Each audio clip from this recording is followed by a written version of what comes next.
Olá, eu me chamo Helena Mazaro Pérez de Saboia e estou aqui hoje no mais novo podcast do Distrito Federal e entorno e região para a gente falar hoje sobre construção civil, concreto, tudo que a gente ama, mas eu não estou aqui sozinha não, eu estou aqui com meu marido, Rodrigo Saboia, que é realmente, né, o grande personagem hoje desse podcast e trouxe excelentes convidados. Rodrigo Saboia está com você. Olá, pessoal, tudo bom? Estamos aqui iniciando mais esse grande podcast. Estamos com duas pessoas de peso do mercado nacional para conversar sobre a gente. A primeira pessoa dispensa apresentação, é o Felipe Honorato, consultor e proprietário da empresa Mundo Concreto. Ele já realizou mais de 1.000 consultorias no Brasil e já realizou mais de 7 missões internacionais, então vou pedir para o Felipe explicar um pouquinho de como que é a história dele. Fala, amigos. Muito feliz por estar aqui, principalmente com um casal tão bacana e que faz tanto pela construção de Brasília. Bom, a gente pretende aí contribuir um pouco, com um pouco da nossa experiência, do que está acontecendo. O Mundo Concreto ele foi pensado para ser um ecossistema onde pudesse ajudar as indústrias e o mercado como um todo, de forma a fazer com que os produtos à base de cimento eles ganhem maior tração no mercado. Em particular, fazendo com que as empresas que estão no setor consigam trazer soluções, inovações, fazendo com que o mercado seja mais produtivo, mais inclusivo e, principalmente, que ofereça um produto final, porque, no fundo, são pessoas que vivem naquelas casas, são pessoas que convivem naquelas ruas e naquelas praças, são pessoas que fazem o nosso cotidiano. Muito obrigado, Felipe. Muito feliz por você estar aqui com a gente, compartilhando seu conhecimento. E uma outra pessoa de peso que a gente trouxe aqui, nada mais, nada menos do que Luciano Lima, da Glaser, fabricante de São Paulo, um dos maiores do Brasil, referência para mim em toda a minha vida. Ele é vice-presidente da Bloco Brasil, ele é diretor do Sinaprocin, do Simprocin em São Paulo, é palestrante do Case Fábricas de Sucesso. E, Luciano, me explica aí, além da sua história, o que você me fala de botar 4 milhões de blocos no mercado de São Paulo por mês? Primeiramente, agradecer aí o convite, é uma honra estar participando desse projeto, desse podcast. Rodrigo, assim, é um negócio, quando você para pensar, você toma até um susto, mas é tão gratificante poder, hoje, né, liderar uma indústria que produz 4 milhões de blocos, ou seja, é um edifício por dia, saindo todo dia da empresa, com uma responsabilidade muito grande, colaborando para a construção civil, colaborando para todo o desenvolvimento do país e com uma responsabilidade muito grande de famílias e colaboradores que envolve toda a nossa indústria. Então é uma responsabilidade enorme, mas assim, com a paixão que eu tenho, que é que nem você, está nos nossos olhos, está no sangue, pelo que a gente faz, é gratificante demais. Obrigado por você estar aqui, Luciano. Muito gratificante ter você aqui conosco. Bom, eu vou fazer uma pergunta, começar aqui, né? Estamos Vamos aqui lá. em Brasília e eu quero saber, vou começar por você, qual que foi a última vez que você esteve em Brasília? Eu estava pensando aqui, a última vez que eu estive em Brasília foi em 2018. Eu fui convidado, eu participei com a Glaser, com a inovação de um produto, com bloco de concreto. Nós chegamos no 22º Prêmio CEBIC de Inovação e Sustentabilidade para atender a norma de desempenho. Foi o bloco acústico, que hoje ele é referência no nosso segmento, onde todos os fabricantes têm competência e capacidade de estar fazendo esse produto. E eu vim aqui em dezembro de 2018. E esse prêmio foi realizado por quem? Foi pela CEBIC? Pela CEBIC. Ah, maravilha. Primeira vez que o bloco de concreto chega num prêmio desse patamar. Maravilha. E a CEBIC é uma referência, né? A Câmara Brasileira da Indústria da Construção. E, Felipe, qual que foi a última vez que você esteve em Brasília? Não tão distante assim, né? Helena, semana passada. Confesso que Brasília faz parte da minha vida, faz parte do meu cotidiano. Na verdade, a gente, no Mundo Concreto, a gente acaba que conhece muitos lugares, muitas fábricas, muitas iniciativas, inclusive desmistifica muitas coisas. Eu acho que talvez o Brasil, como diz o Carlos Versa, o Brasil é de muitos Brasis.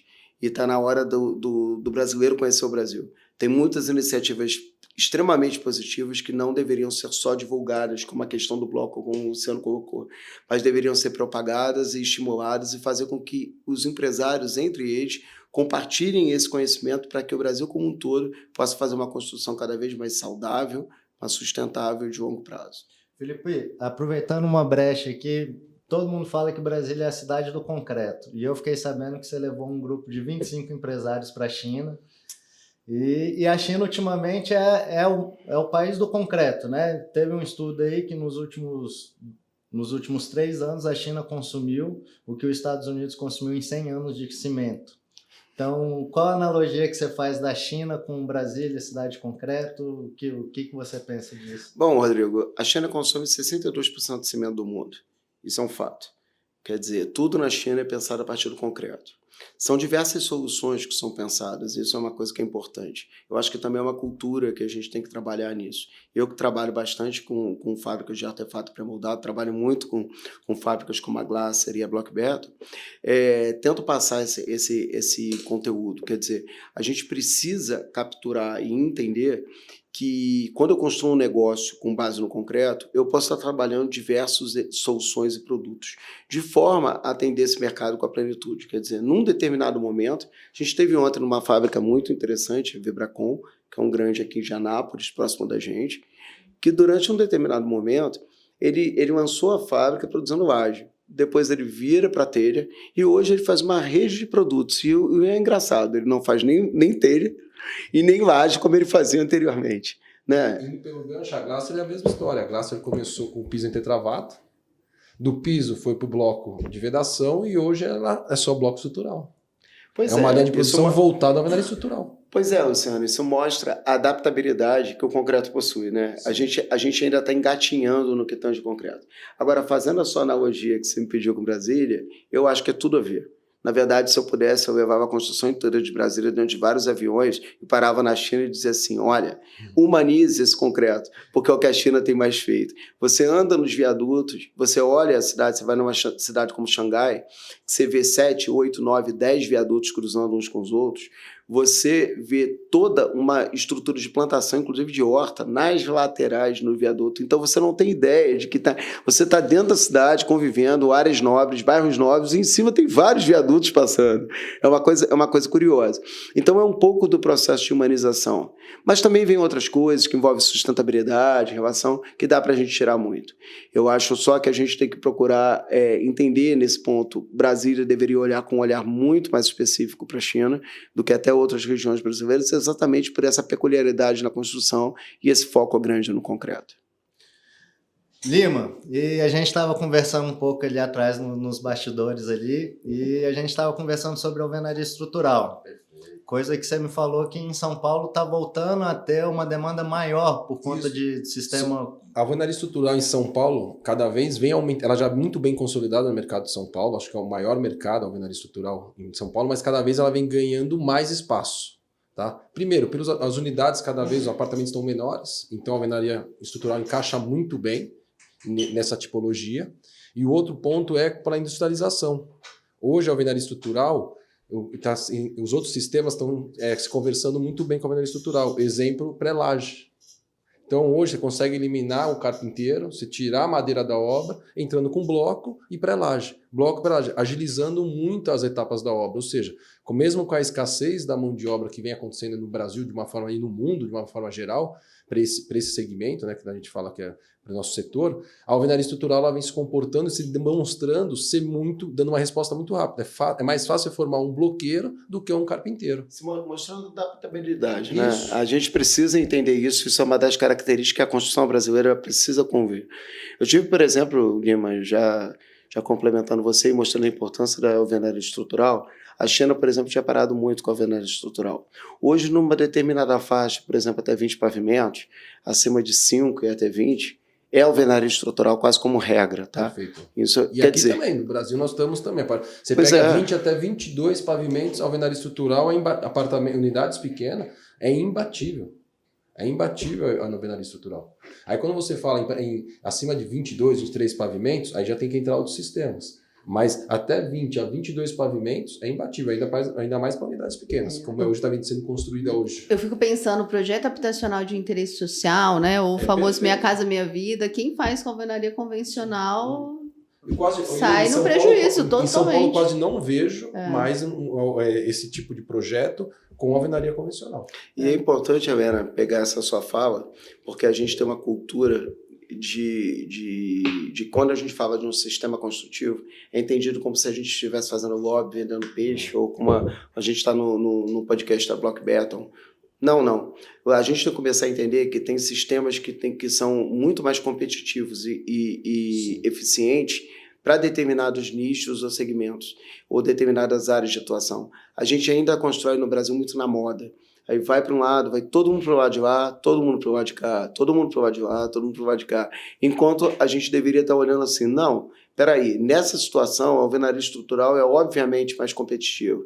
Nessa outra situação pode ser que um outro sistema construtivo seja mais competitivo. E tem situações que a gente pode compor de forma híbrida. Por exemplo, eu mesmo fazia minhas obras, eu fazia alguns duplex, eu fazia o primeiro pavimento todo de alvenaria estrutural e completava com outro sistema construtivo do segundo andar. Por quê? Porque era tranquilo, era fácil, era eficiente e era rentável.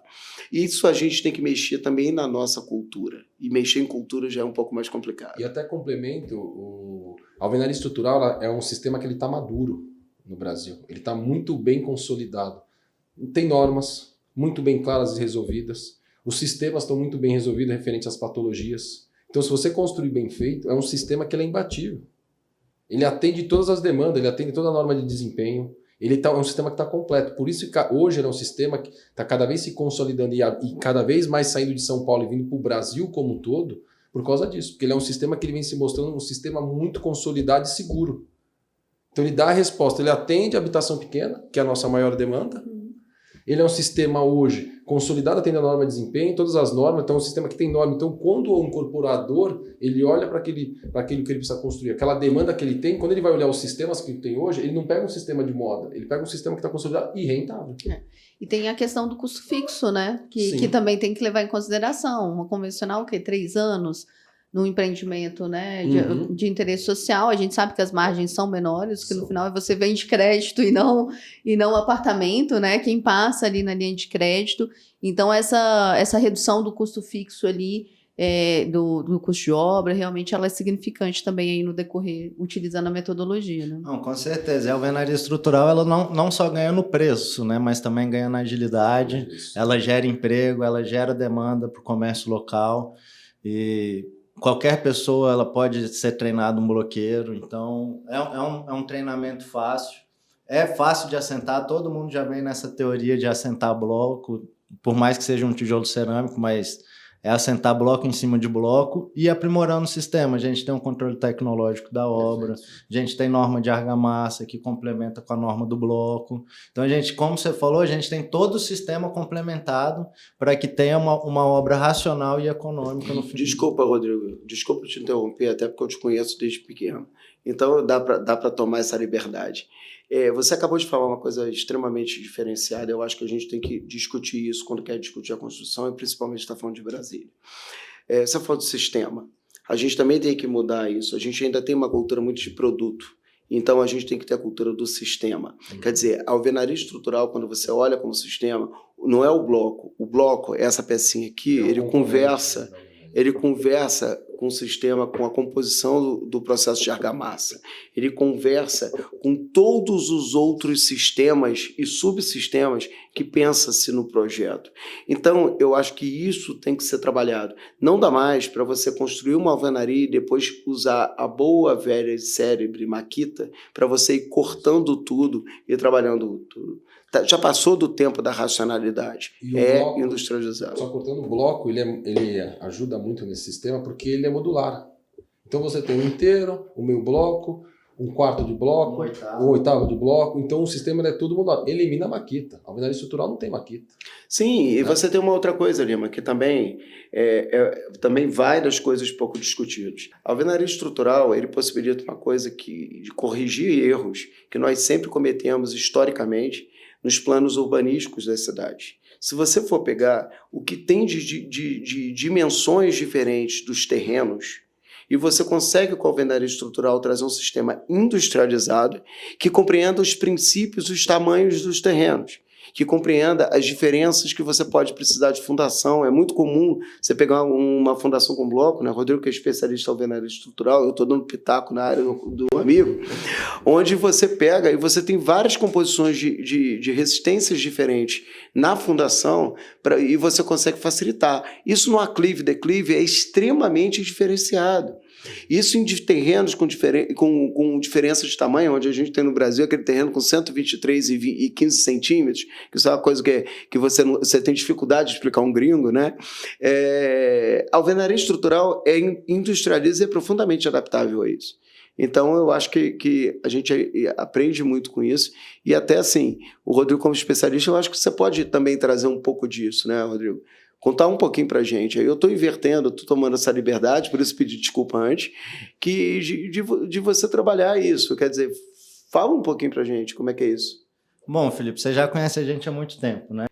Então, começamos na construtora, construindo em alvenaria estrutural, e a indústria veio através da demanda da construtora.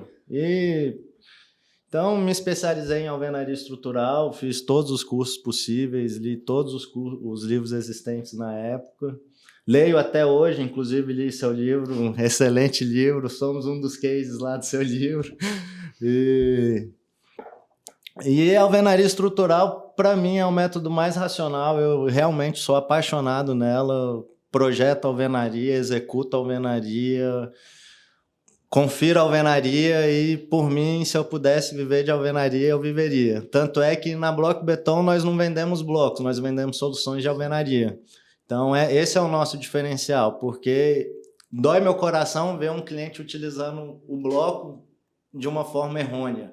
A gente tenta ajudar, a gente vai auxiliar ele, porque o nosso mercado é um mercado totalmente de oportunidades, é um mercado excelente, em pleno crescimento, mas para quem faz o certo e tem um compromisso com a qualidade. Não adianta eu botar um produto muito bom no mercado e o meu cliente utilizar ele de maneira errada. Então, para isso, a gente ensina o nosso... Como tudo na vida, tudo não tem um manual de instrução, a gente tem o nosso manual de instrução para a utilização dos blocos de concreto. E fora isso, como, sim, você me conhece, sabe que eu sou apaixonado, nós não vendemos blocos, né? Como eu falei, vendemos soluções de alvenaria. Então, a gente estuda o pré-projeto, nós auxiliamos a fazer a paginação, nós vamos na obra, auxiliamos o almoxarife como receber o bloco, treinamos ele. Nós treinamos o mestre de obra do que é o sistema de alvenaria estrutural, qual logística ele usar para ele ter a melhor eficiência na obra. Nós treinamos os bloqueiros da obra, fazemos um curso para aumentar a eficiência dele. E não esquecemos também dos ajudantes, né? Que os ajudantes é o principal ponto da eficiência do bloqueiro. Então, assim, um ajudante organizando muito bem o canteiro para o bloqueiro executar aquilo que ele sabe fazer de melhor, que é assentar blocos de concreto, ele vai ter uma eficiência e vai ganhar mais, vai ter uma rentabilidade diária muito maior. Então, E eu tenho certeza que vai reduzir o resíduo, né?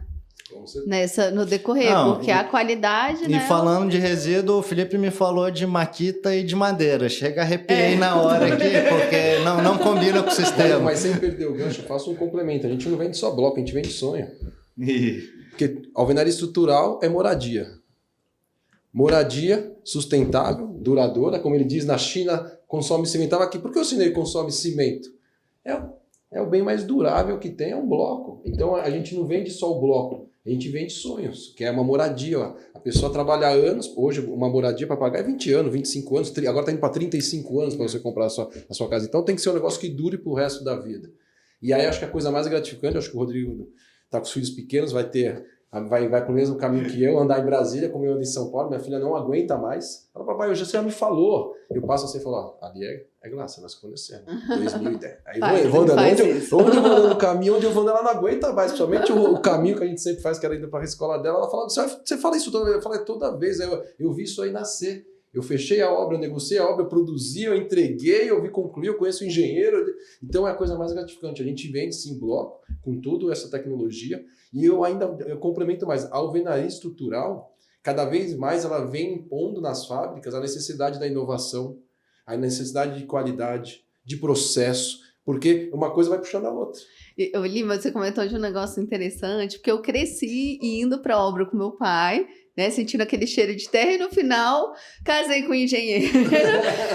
e esse final de semana, teve um dos nossos finais de semana, nós fomos na fábrica, né, acompanhar a obra da máquina nova, tão esperada, e eu ver minhas filhas com esse carinho, me dá uma memória afetiva maravilhosa.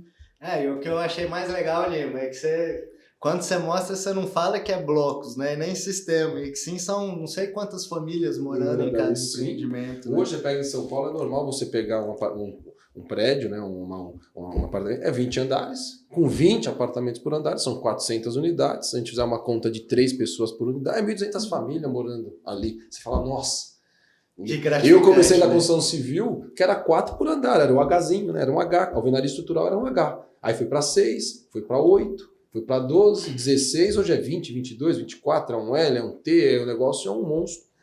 Então é um negócio muito gratificante. Helena, só queria pegar um gancho, você falou da máquina nova. Você já está preparada para o marido ficar mais apaixonado pela máquina? Pois é, vai perder você. Até porque é o que acontece, né? Ninguém falou ainda. Mas não tem jabá aqui, o Rodrigo comprou a máquina e tem a mesma do Lima. A do Lima tem 50 anos. Então eu acho que a Helena, se der mole, vai perder o marido. Eu falo que é amor à primeira vista. Ou a primeira máquina. Não, mas nessa questão já até alinhei com ela que no momento da instalação eu vou acompanhar o pessoal que vem de fora do Brasil instalar. Mas você contou um negócio que você vai ficar trabalhando um dia como operador, que você está deixando... Isso ela sabe, que eu vou fazer cada dia uma função, alguma parte da máquina, fazer o dia inteiro ali, o que o nosso operador faz, eu vou ficar lá. Aí eu falei assim, não tem problema, meu amor, desde que eu consiga uma palestra do Liu com o Cork. Aí a gente fechou o acordo. O Cork, para quem não sabe, é o Comitê de Resíduos Volumosos do Distrito Federal. Ele é vinculado à SEMA. E realmente, né, o GDF, o Distrito Federal, eles estão num caminhar muito grande de como que a gente vai tratar o nosso resíduo, como que a gente pode até reduzir a ida de resíduos para as ATTRs, né? E a gente sabe o tanto, até acompanha um pouco ali, tanto da JC Pérez, junto, o tanto que é importante a fábrica, né? Vocês estarem desde o início do projeto, porque projetar aquilo junto, aquela redução de resíduo e às vezes até utilizar, pegar, triturar aquele concreto que foi desperdiçado na própria obra e ser reutilizado, né? Hoje o bloco, o paver, né, o piso intertravado, todos os produtos derivados, né, que a gente tem na nossa indústria, com a logística reversa a gente consegue aproveitar 100%. O bloco ele vai para a obra, o que quebrou no ser utilizado volta para o nosso processo, pode ser britado e ele vira um material rico de novo. Ele consegue ser 100% reaproveitado. E isso desde na fase de execução, ou se tiver uma fase de demolição lá na frente. Se precisa demolir uma obra, é de concreto? Dá para você britar, ele volta a ser um insumo e volta para o nosso processo produtivo. Então hoje que eu pego o Veneno na Glace, nós temos tanto com nossos clientes a logística reversa, como dentro da indústria. Isso hoje é em torno de 2% de tudo que a gente gera dentro da empresa e dos nossos clientes, a gente consegue reaproveitar, rebritar e pôr no processo produtivo. Então o bloco, ele acaba também contribuindo também para a sustentabilidade. Sim. Não, e tem várias coisas nesse processo, né, Lima? A gente primeiro é o seguinte, eu fico muito entusiasta quando eu vejo que pessoas sérias estão muito preocupadas com a questão da responsabilidade ou do mundo que a gente vai deixar. Quer dizer, é um pouco mais de humanização na engenharia. Eu acho que a engenharia precisa disso. Ele precisa, em alguns momentos, fazer uma autorreflexão no sentido de entender um pouco mais a sociedade. Quer dizer, a gente não faz só um prédio, a gente não só constrói. Quando a gente está falando isso, eu estou pensando Brasília, ele é muito mais, pensar Brasília, ele é muito mais do que construir Brasília. É fazer isso de uma forma responsável, racional e entendendo. Não adianta, por exemplo, eu pegar e autorizar uma construção de uma edificação que está, de repente, numa via de dificuldade de trânsito e autorizar um prédio com 4 vagas de garagem, onde você vai ter um contingente de pessoas muito acentuado. Quer dizer, você para. Eu gosto muito de dizer, eu venho do Rio, de origem, de Niterói, e autorizaram a construção de um supermercado muito grande na saída da Ponte Rio-Niterói. E era impressionante que toda vez que o supermercado entrava em promoção, as 2 cidades paravam. Por quê? Porque era fila de carro para entrar no supermercado, era na descida da ponte, engarrafava, porque todo mundo queria entrar no mercado e botava. Isso literalmente vai de encontro ao pensar uma cidade.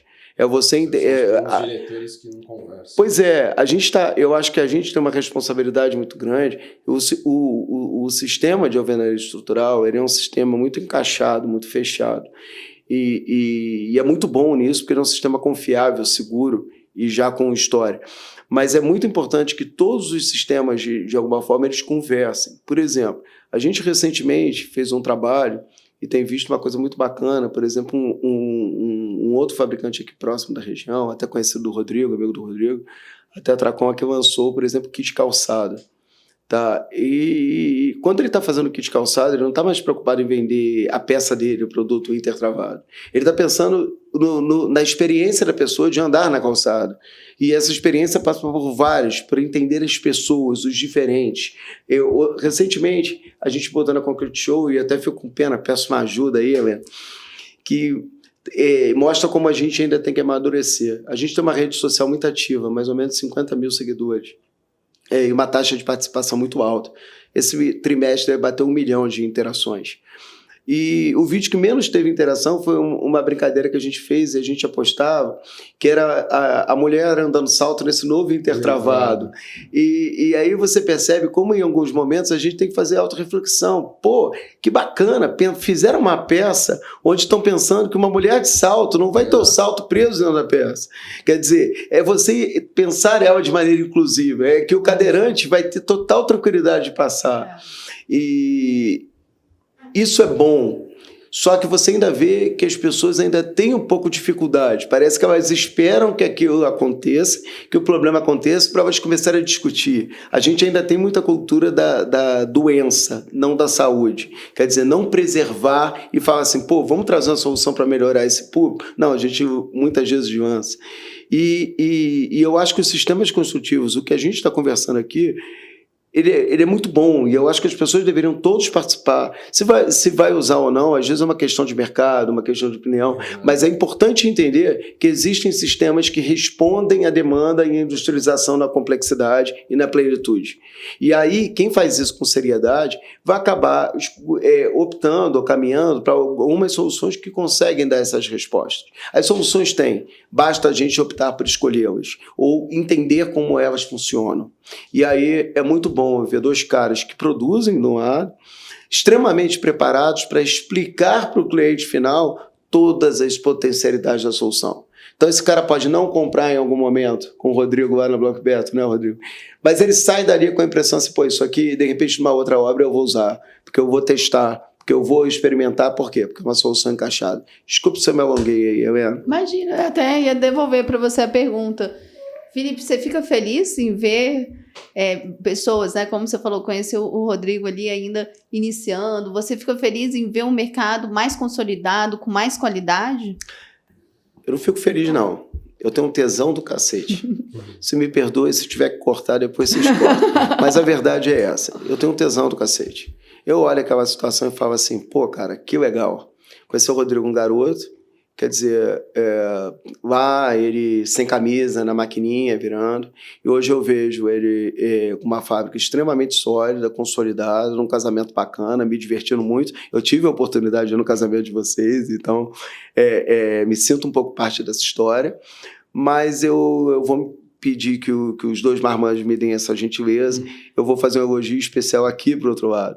Quer dizer, eu acho que também, Helena, é muito bacana esse tipo de iniciativa que você está puxando.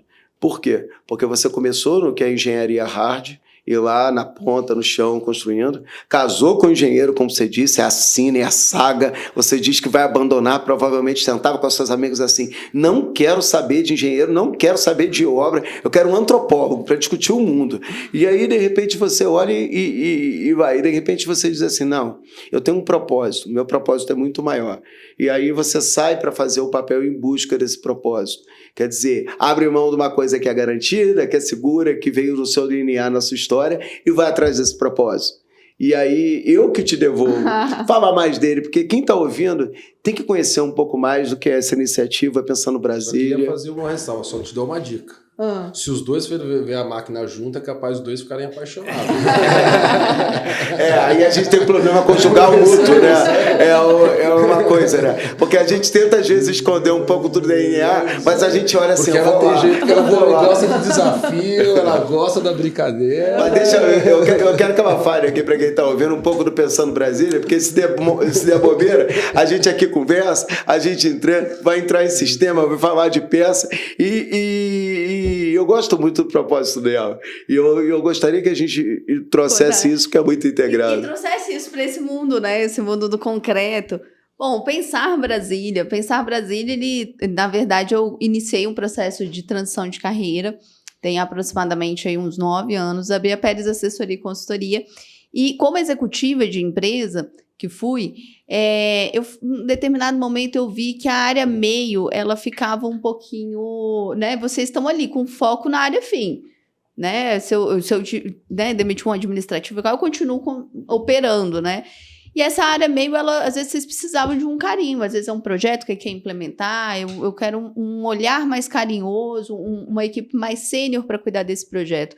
Então, a Pérez Assessoria e Consultoria começou, mas, assim, eu queria ainda vender, assim, não vender de comercializar efetivamente, mas eu queria compartilhar conhecimento, compartilhar minha paixão. Tesão, né? Pela construção civil. Tesão, tá? Pela construção civil, por esse mundo, pela cidade. Gente, eu desde novinha, eu tinha uma coisa curiosa. Eu ia visitar uma cidade, aí eu entrava, fazia uma pesquisa de toda a parte da cidade, quantas pessoas, eu observava aquela cidade. Eu amo falar sobre cidade, e falar sobre cidade é falar sobre concreto, né?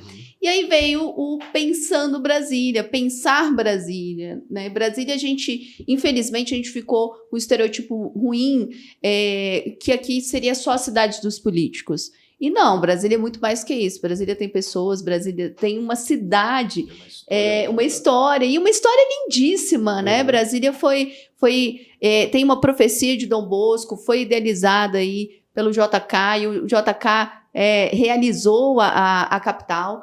E, enfim, estamos aqui hoje, né? Brasília foi projetada por Lúcio Costa e não por Oscar Niemeyer, tem muita gente que ainda confunde. Não, foi por Lúcio Costa.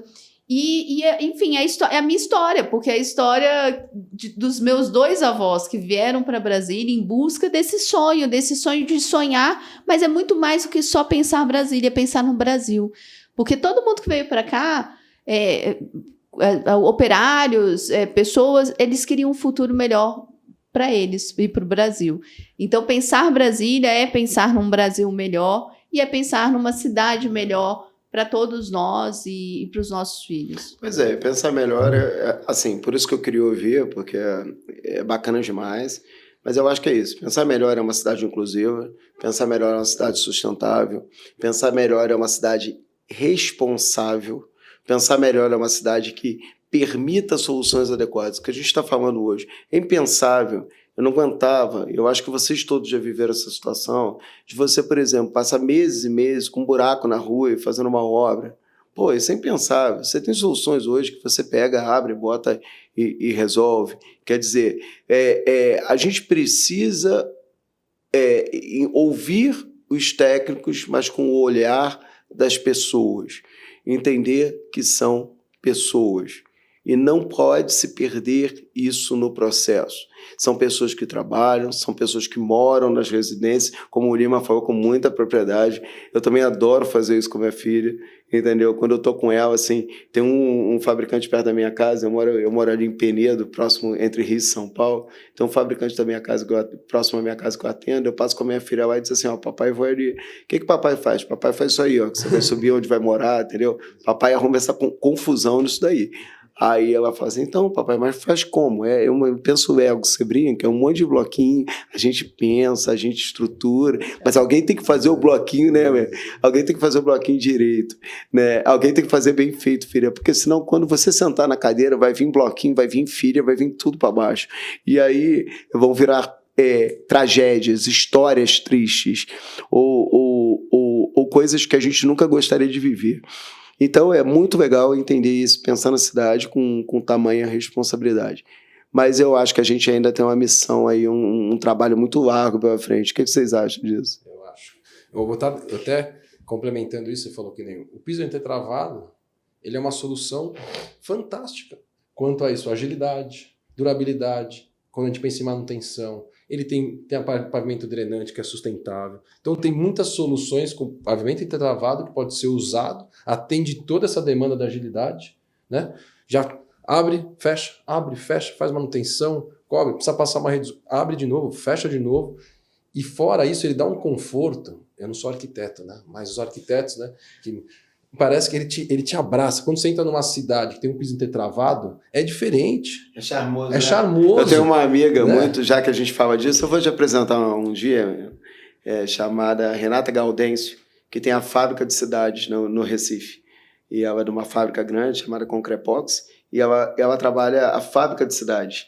É legal isso, né? Você entender o conceito. Quer dizer, olha como é que a gente vai falando aqui, e se a gente botar a mão na consciência vão sair mais, como existem boas ideias, boas iniciativas que a gente poderia estar usando. Quer dizer, a gente está falando, Brasília é a cidade do concreto. Eu sinto falta de mais intertravado na cidade, entendeu? Principalmente de cor nele. Quer dizer, quem disse que o concreto tem que ser só cinza, né? Perfeito. Quadradão, né? Não, por que a gente não pode pensar diferente? Tantas soluções, as pigmentações, você tem a questão das espessuras, você pode trabalhar muito bem a questão das estruturas, das fachadas e pensar sustentável também. Eu acho que a gente não tem saída disso, né? Hoje a gente tem tecnologia para o concreto que a gente consegue atender toda essa demanda, conseguimos fazer concreto de alta resistência, fazer elementos arquitetônicos finos. Então, assim, realmente o concreto é minha paixão, é o que a gente faz e é o que a gente ama, né? Você quer ver, Rodrigo, uma coisa que é legal, que eu trago para você que vai acabar saindo daqui, ficando lá no YouTube pesquisando igual. Sabe uma coisa que eu vi muito interessante na China sobre isso? Toda grande fábrica de bloco ou toda grande estrutura de pré-moldado tem uma impressora 3D que ele usa para fazer complementação de pedaços da obra. Como ele entrega a alvenaria pronta, ele olha aquele cantinho ali, não vale eu botar em bloco, é mais bacana eu completar isso aqui, ou faço uma arquitetura, uma decoração de... Quer dizer, dá para pensar, inclusive, dos sistemas híbridos, né, cara? Sim, com certeza. Inclusive, lá na Europa estão fazendo aquele caminhão de assentar os blocos de concreto, né?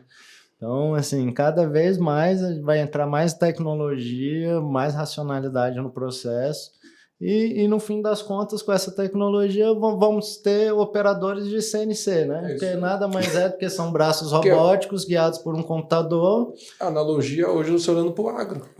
Né? São os equipamentos de colheitas do agro, que são as pessoas se especializando para fazer a colheita. Na construção civil vai ser operadores CNC para fazer as Eu tenho um monte de cliente no agro e o agro reclama que ele quer fazer seal de concreto. Fica chamado aí. Todos reclamam que eles preferem usar em concreto que estrutura metálica, por algumas questões e desempenhos dos grãos dentro do silo. Quer dizer, a gente também olhando para isso, o brasileiro tem uma das piores taxas do mundo, se eu não me engano é pior, entre os grandes países do mundo de consumo de cimento per capita. A gente ainda está em início da curva, a gente olha, conversa com as fábricas, eles acham que estão muito grandes, eu falo assim, velho, vocês estão muito longe. Infraestrutura, e tem de coisa dá para fazer que o Brasil ainda precisa fazer de infraestrutura, que o concreto pode corresponder muito bem. Agora, com o marco de saneamento básico, né, feito ano passado. E as contenções, Rodrigo? Você teve também na China, né, cara? Eu estive lá. Infelizmente, eu não pude participar da sua missão, que eu fui algumas semanas antes, né, acho que um mês antes. 3 semanas. Você 3 ficou semanas, comigo batendo papo lá, gente. E a visita que eu fui, assim, não foi tão rica igual a sua, conhecer tantos fabricantes de equipamento e tudo mais, mas passei lá 15 dias visitando o meu dia a dia, fabricantes de bloco, fabricantes de piso. Todo dia era 1, 2 visitas diárias. E passei 4 dias na fábrica da Z-Dragon, que é essa máquina que todos estão falando. Vou explicar a situação aqui. Conta mais. Nós da Bloco Beton, nós começamos com uma maquininha pneumática fazendo 800 blocos de dia. Depois compramos 2 máquinas de Teprex usada, assim, no ferro velho, reativamos ela, fizemos máquina novamente. Ele começou a gostar da brincadeira mesmo. Cara, você não tem ideia de como isso foi traumático, entendeu? Aí ele montava uma, e o pior que o Rodrigo, aí não tem como não falar, é o momento vazio. Ô Lima, o Rodrigo, ele é meio cabeça dura. Como eu costumo dizer, eu vou usar a expressão que minha mulher usa pra mim, que eu tenho certeza que quando acabar isso aqui, a Helena vai usar pra ele. O Rodrigo é meio tipo eu, é meio psicopata. Quando ele entra com uma ideia na cabeça, ele ficava lá dentro daquela máquina, parecia que aquilo ali era assim, eu não vou sair daqui enquanto não montar esse quebra-cabeça. Eu vou contar uma aqui, Helena, eu vou te contar uma história que você vai dar risada aqui, né? Mas aí eu acho que é importante você saber, todos saberem aqui na mesa. A Glasser, né? O fundador foi o Gilberto Glasser, e ele era um maluco igual o Rodrigo, assim. O cara era um visionário, apaixonado por equipamento, só andava de terno e gravata, ia pra máquina, arregaçava as mangas, sujava toda a roupa, o terno e a gravata dele, ia na máquina, se olhava, tava ele trabalhando e todo mundo em volta dando a ferramenta para ele. E assim é a história dele. E ele veio a falecer em 2006. Em 2004, quer dizer. Aí a Loredana Glasser, com 4 filhas, num momento difícil, perdeu o marido, uma indústria enorme, uma crise no mercado, e ela falava, e onde eu quero chegar da história, que ela contava que era o maior concorrente dela era a Glasser, porque ele era apaixonado pela Glasser, ele vivia na Glasser, se pudesse ficar 24 horas ela ficava lá, e depois ela se deparou, faleceu meu marido, todo mundo, vão vender? Não, eu vou lá, continuar o legado dele. E ela pegou a paixão dele, com as 4 filhas, teve um momento que as 4 filhas trabalhavam lá, ela assumiu a empresa, pegou a empresa com turno, ela colocou 2 turnos, ela fez 3 turnos, a empresa roda 24 horas até hoje ela não está mais na linha de frente, são as filhas que tocam a empresa, e da história do Rodrigo. Então, eu te falo, você corre o grande risco de ficar apaixonado pela empresa. Você corre o grande risco. Estou vendo a história aqui. Ela já tem uma paixão aqui que é Brasília. Assim, ele tá achando que ele tá malandro, apaixonado pela máquina, tá perdendo ela pra Brasília. Então, aí continuando a história aqui. Então começamos fabricando 800 blocos dia aí, naquele suor. Na verdade, começamos com 100. Compramos uma maquininha de torneiro, a maquininha não terminou, fui no MUC, tirei a maquininha da torneadora. 100 blocos dia. Terminei sozinho, fazia 100 blocos dia. Na raiva. Ou seja, na hora que eu fui fazer a conta, eu falei, mas que porra é essa? 12 Mas disso eu não A desisto, primeira não. vez que eu fui nele, ele falou assim, como é que eu vendo? 100 blocos dia. 100. A meta dele era 125 para fazer 10 metros no dia. Só que ele queria, eu falava assim, como é que eu vendo 100 blocos dia? Aí eu ficava no misto entre rir, entendeu? E olhar assim, mas porra, esse cara tá dando um suozão aqui, velho. Como é que não vai dar? Vamos lá, Rodrigo. Calma, cara. Olha só, você vai ter que encontrar um tempo, alguém vai ter que operar essa máquina, você vai ter que vender. Mas continua, que é bom. Aí vimos que não ia dar certo a maquininha de 100 blocos dia, que compramos, terminei sem saber, mas terminamos, botamos lá, não deu certo. Aí comprei uma mini fábrica, né? Já foi uma maquininha pneumática, uma betoneira 600 litros, gaiola, entendeu? Então já foi aí fiz uma empilhadeira que eu peguei 2 pneus de carro, fiz uma estrutura, botei um macaquinho. Seu melhor amigo era o maçarico. Que era 2 para subir a empilhadeira para deixar o pallet lá. Andando com ele com coleira, o maçarico. E aí, assim, começamos a fazer 800 blocos dia, felizão, agradecendo todo dia. Ou seja, a gente fazia mais ou menos uns 17 mil blocos mês, né? Uhum. E aí compramos essas Teprex, curva de aprendizado, mesma coisa, vivendo, apaixonado nelas, né? Conhecendo ela dia após dia, que eu brinco que máquina é igual a gente, né? Ela sente, então são tem que estar ali. Eu brinco, eu tenho 4 lá, são 4 filhas, cada uma tem um carinho. Tem que dar bom dia, boa noite todo dia. Tchau, mas eu volto. Por favor, né? Por favor, hoje é importante. Eu tô indo, mas eu volto. Então, aí esses 17 mil blocos dia que a gente fabricava lá atrás, lá é o que a gente fabrica hoje em dia, né? Hoje você produz 17 mil dias. 17 mil dias. E com 2 em breve... máquinas Teprex. E aí adquirimos essa máquina aí que vai fazer mais pelo menos 30 mil blocos dia. Então, assim, vamos triplicar a nossa produção, né? Um crescimento de 2.000% aí nos 5 últimos anos. E fazendo 45 mil blocos dia, Lima, a gente vai ser um quarto da Glasser. Vamos fazer 1 milhão de blocos mês. Que assim, é o sonho, é a minha paixão. E estamos prontos para isso. Eu sei que isso vai ser realizado com muito Não tenho esforço. dúvida. Não é fácil, como nada na vida é fácil. Uhum. Mas quando a gente planta, a gente colhe. E a semeadura é constante. Estamos sempre buscando o melhor, tentando entender o cliente, tentando humanizar esse mercado tradicional. E o futuro a Deus pertence, né? Estamos aí, estamos na luta, estamos no sol quente, estamos fazendo o que gosta, é o que eu brinco. Todo mundo fala que a indústria de pré-moldados é aquele campo de batalha que todo dia é briga, é estresse, é problema. Mas nos meus olhos, assim, pode ter isso tudo, não vou descortar, mas é muito gratificante para mim. Ô, Rodrigo, uma coisa eu não tenho dúvida. Eu te conheço há pouco tempo. Foi o Orion e o Luiz, uma visita na Graça para ver o equipamento, deixei ver, eu não pude participar, aí o Rodrigo participou, conheci ele rápido na Concrete Show, aí depois quando ele comprou o equipamento que a gente conversou, na hora que começa a conversar, você vê o brilho no olho, o olho brilha, o olho dele sai. Isso é apaixonante, que é uma troca, então é uma pessoa que eu conheço há pouco tempo, mas nós temos uma conversa, ele tem uma mentalidade, uma mente muito próspera, é uma pessoa que é visionário, ele tem uma visão... E uma pessoa muito correta, honesta nas palavras, na colocação, na forma que troca, na forma que interage, que isso o nosso amigo tem de bom, consegue trazer todos esses caras para o lado dele. Então, cada vez que nem eu vim para Brasília, eu sou de São Paulo, estou aqui há 2 dias, rodando aqui a região, estou encantado. Primeiro pela mentalidade e o jeito de todos como receber, nós de São Paulo, como eu fui recebido, o que eu vi. E aí eu volto para São Paulo e falo, cara, eu cansei de participar de reunião lá em São Paulo, as consultoras falam, cara, a alvenaria estrutural é de São Paulo, não tem como ir para fora de São Paulo. Vocês estão malucos. Eu vou voltar para São Paulo, falei para ele, vou voltar para São Paulo, bater em todas as consultoras e falar, cara, vocês podem ir para Brasília, Goiânia, que lá tem fabricante sério. E tem. Então é gratificante conhecer uma pessoa, então eu agradeço mesmo. E assim, veio de uma visita que ele fez na indústria, como a mente próspera dele, ele viu, acreditou, saiu de lá, foi para a China, comprou a máquina, tá para chegar, daqui a pouco eu volto, ele vai estar com a segunda já. E você vai vir na inauguração. Eu falei, como você é tão mais ansioso que ele, eu não vejo onde ele por aí. Então é muito gratificante poder colaborar, né, sem, né, a gente fazer o bem sem olhar quem. Não conhecia ele, só abri a porta de saber da história dele através de 2 amigos, foram visitar a indústria, gostaram da indústria, e hoje eu conheço a história dele, conheci você recentemente na Concrete Show, eu estou aqui em Brasília, primeiro podcast participando de um outro sonho de vocês, num outro trabalho que eu não tenho dúvida que vai dar certo.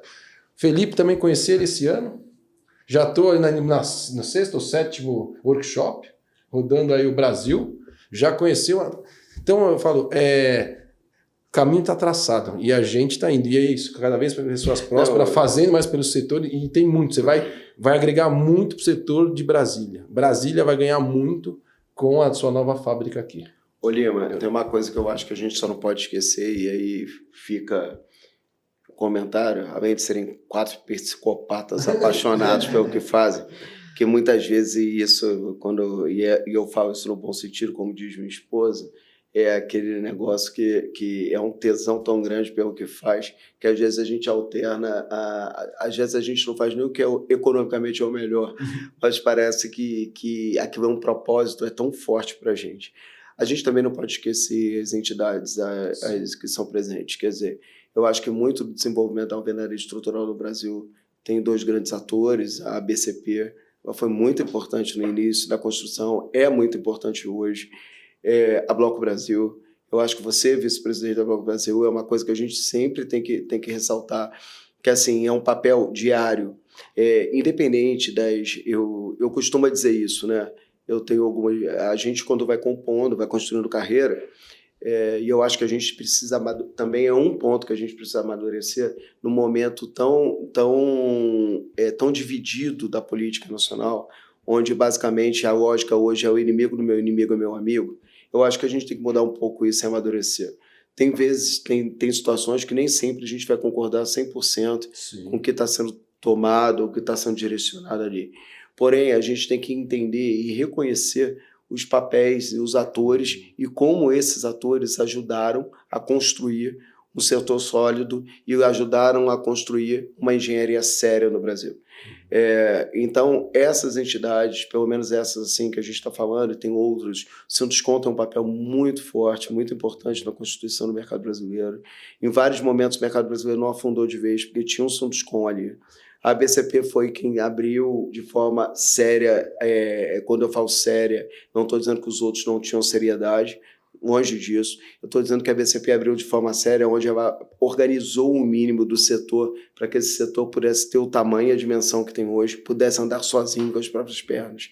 A Bloco Brasil vem dessa consolidação e ela chega num determinado momento, ela assume com um protagonismo muito relevante, onde ela traz para ela e diz assim, não, peraí, vamos defender os interesses e vamos trabalhar de forma para que o setor amadureça, assim como outras entidades. Não são só elas, tem várias, eu peço desculpa se por algum motivo a gente não botar. Eu acho que também eu gosto muito de agradecer em vários momentos ao Sebrae, falo isso. Por exemplo, o Rodrigo só pôde ter a gente na fábrica porque tinha um Sebrae apoiando. Porque naquele momento ele disse, não, hoje o Rodrigo é uma estrutura que ele pode pagar por serviços como esse. Mas naquele momento ele não podia. E se ele não tivesse o Sebrae ajudando, ele não teria conseguido. Não foi só conosco, o Rodrigo recebeu apoio em diversas esferas disso, entendeu? Ele, em algum momento, ele vai para dentro do Sindarcom e aí o Sindarcom também ajuda de vários sentidos. A gente está falando da missão para a China, o Sindarcom ajudou várias das empresas para que elas pudessem estar na China. Quer dizer, isso muitas vezes a gente também fala em alguns momentos de forma injusta, de algumas associações confundindo a entidade com as pessoas. A gente tem que ter um pouco de cuidado. As entidades, elas constroem propósitos para aquele setor. As pessoas, muitas vezes, não levam isso da melhor forma possível, ou pelo menos da forma que a gente entenda ou goste ou acredite. Só que isso não descaracteriza o papel da entidade. Então, eu gostaria de ficar com esse depoimento, apesar de ser um pouco estendido. Gostaria até de complementar. Eu tenho a visão da entidade, é o que eu falo. Muitas entidades é um trabalho colaborativo que os empresários fazem, voluntário, sem receber nada, voluntário. E eu levanto a bandeira que todo empresário que quer perpetuar, quer fazer um trabalho sério, tem que participar das entidades. Tem que participar da sua associação. Tem que estar presente nessa associação. Então, eu participo das associações, o Rodrigo é participante da nossa associação, a Helena também faz parte de associações aqui em Brasília, no setor dela. Todo grande tem que participar, não tem, o setor não tem como não. A entidade é a nossa representação, maior representação. Aproveitando esse gancho aí, explica um pouquinho pra gente da Bloco Brasil, que você é vice-presidente. A Bloco Brasil é a associação dos fabricantes de blocos, são todas as principais empresas do setor que são certificadas pela BCP, que é uma entidade, que é o selo de qualidade.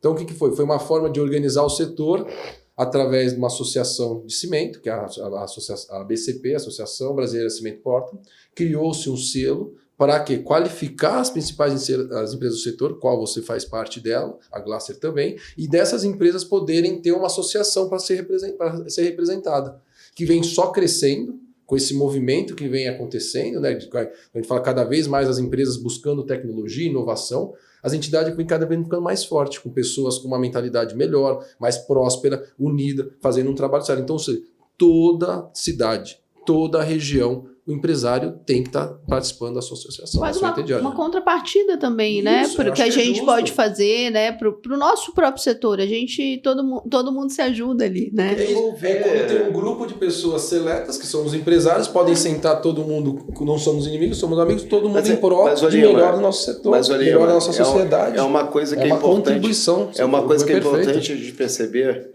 E aí eu tenho 2 pontos, se vocês me permitem, e nem precisam concordar comigo, eu tenho 2 pontos de crítica ao todo. O primeiro ponto é que a gente tem uma tradição do Brasil de tratar o empresário como bandido. Quer dizer, não é, o empresário tem um CPF.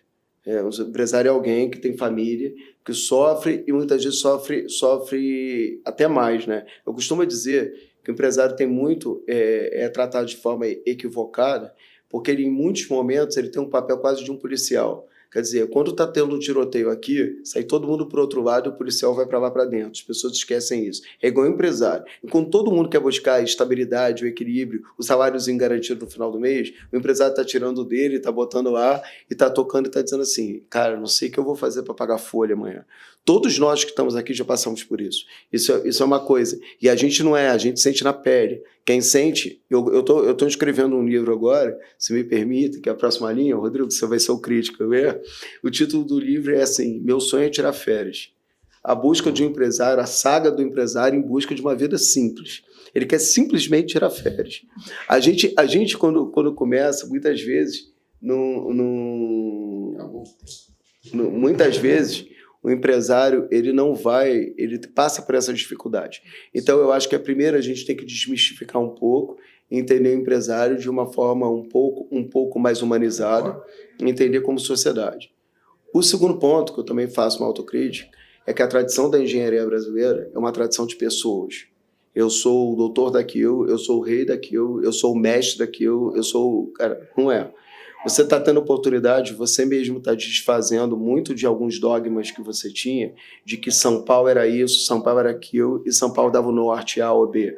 Você está olhando e falando assim, pô, isso aqui é bom pra caceta, e não tem em São Paulo. Isso aqui é bom pra cacete, não tem em São Paulo. Isso aqui é muito bom, e não tem para São Paulo, e não tem em São Paulo. Então, é muito importante que nesse processo a gente saia da discussão das pessoas e comece a construir ideias e instituições. Eu acho que isso tem que estar fortalecido. Não é, a gente pelo menos lá no Mundo Concreto não busca isso. A gente busca o seguinte, se eu não sei isso, Rodrigo sabe isso, eu não vou não, é o Rodrigo, vem falar o Rodrigo, ele é melhor do que eu nisso, vem falar o Lima, que é melhor do que eu nisso, vem falar a Helena, vão trazer as pessoas, porque as melhores pessoas juntas trazem as melhores soluções. Uhum. Já dizia um Linux Devil, né, que é o cara que criou o Linux, quanto maior o número de multiplicadores, mais trivial se torna um problema. Quanto mais pessoas boas se debruçam sobre um problema, mais soluções legais saem. E eu acho que é isso. E só tenho a agradecer a oportunidade com vocês dois de estar aqui, de estar participando desse momento ímpar aqui. É o meu amigo Lima. Rodrigo, não preciso nem falar, mais do que amigo. Bom, enfim, assim, gente, o programado é 1 hora, né? Porque quem está ali na academia, no trânsito, ter esse tempo para poder assistir o podcast. Então, estamos chegando perto do fim. Agradecer extremamente aqui ao Lima, ao Felipe, à Helena, a todo mundo, né? Que a gente promovendo aqui.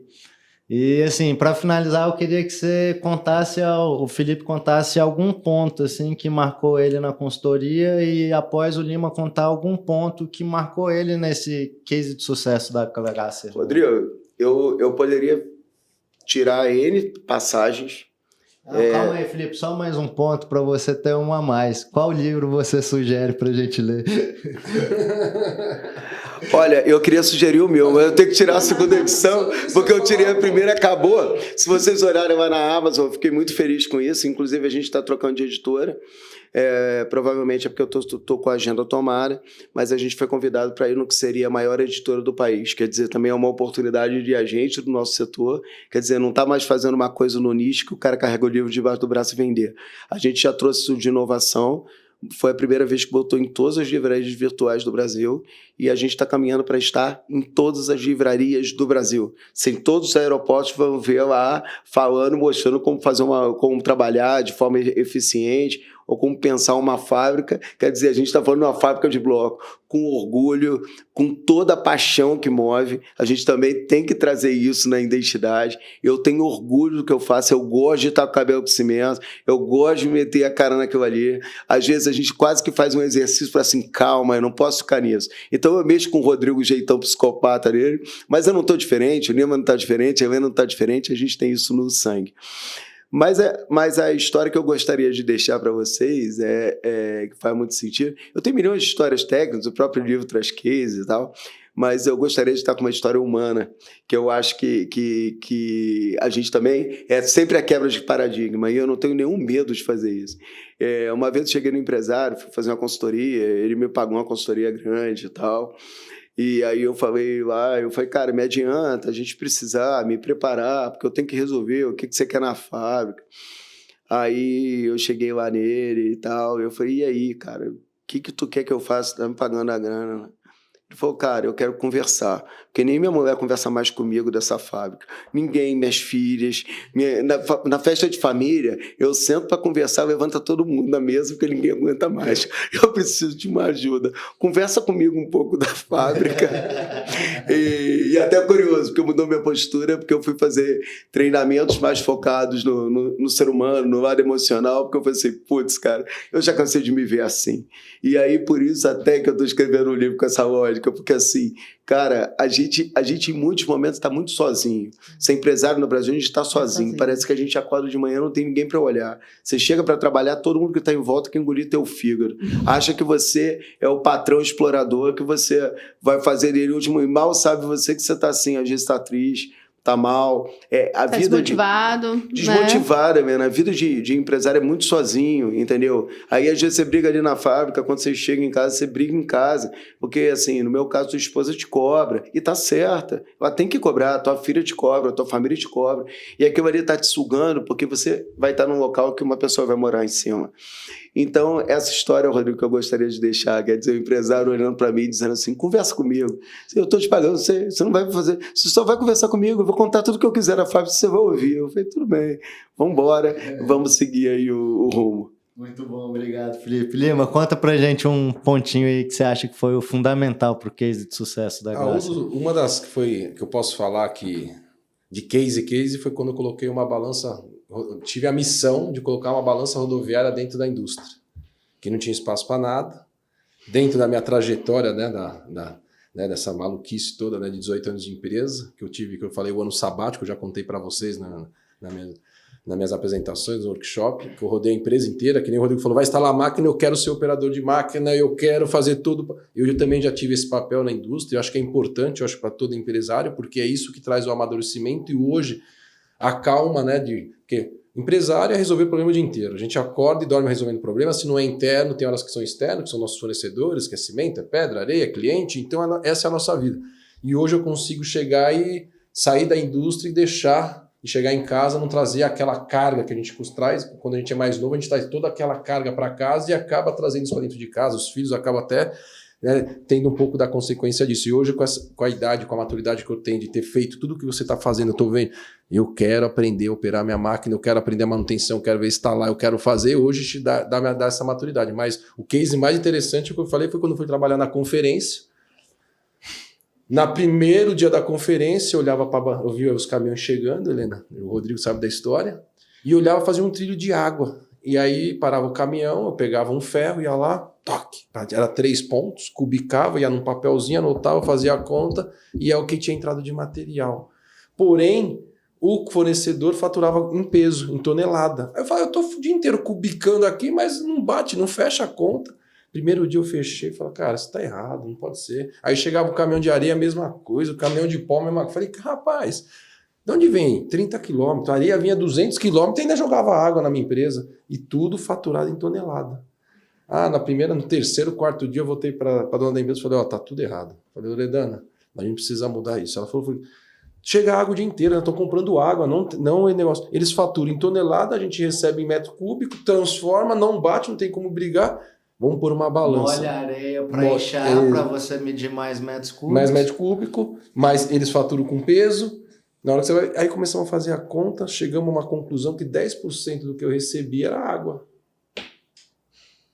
Eu tinha feito... Continha, cara, é assim. Eu tinha feito, a balança era para pagar em 2 anos, ela pagou em 7 meses. 7 meses. Era a conta... também. E aí, então, assim, foi o case, assim, a história que eu levo para a vida. Foi, então, como é importante, com todo empresário, conhecer todo o processo da sua empresa. Sim, com certeza. Todo o processo. Ele tem que se envolver, ele tem que conhecer. A gente não precisa ser o especialista. O especialista a gente contrata. Mas a gente, que nem eu sou a bacharel de Direito e cuido de uma indústria de bloco de concreto. Há 18 anos estou lá dentro. Há 12 anos vocês estão me fazendo o tempo todo a cortar paradigma. E daí, isso, cara? Porém, eu me dou a liberdade de contratar, perguntar e estudar. Ir atrás da informação. Então, eu acho que a dedicação é essa. É saber todo ponto da sua empresa. Porque aí ninguém te passa para trás, ninguém te enrola, você tem conhecimento, você quer resolver o problema. Na hora que dá aquele problema, você já até sabe, aquilo lá você resolve assim, o tempo é assim, como vai acontecer, como vamos resolver. Consegue orientar, né? Isso aí. Bom, eu quero só, assim, agradecer a presença de vocês aqui em Brasília, né? Eu fiquei feliz com o seu relato, de você ver que Brasília realmente tem potencial. A gente é a terceira maior cidade aí do Brasil, e eu acho que Brasília tem muito a contribuir, né, para o Brasil todo. Somos um mercado, assim, que cada vez mais estamos crescendo. Então, eu fico muito feliz com esse relato e venho mais vezes, por favor. Cara, muito obrigado pela visita de vocês. Uma honra. Filipão, parceiro de longa data, o Lima, um cara que eu sempre fui fã, sempre apaixonado pela sua empresa. Então, assim, é uma honra para mim poder receber vocês aqui hoje. Muito obrigado mesmo. Valeu. Obrigada.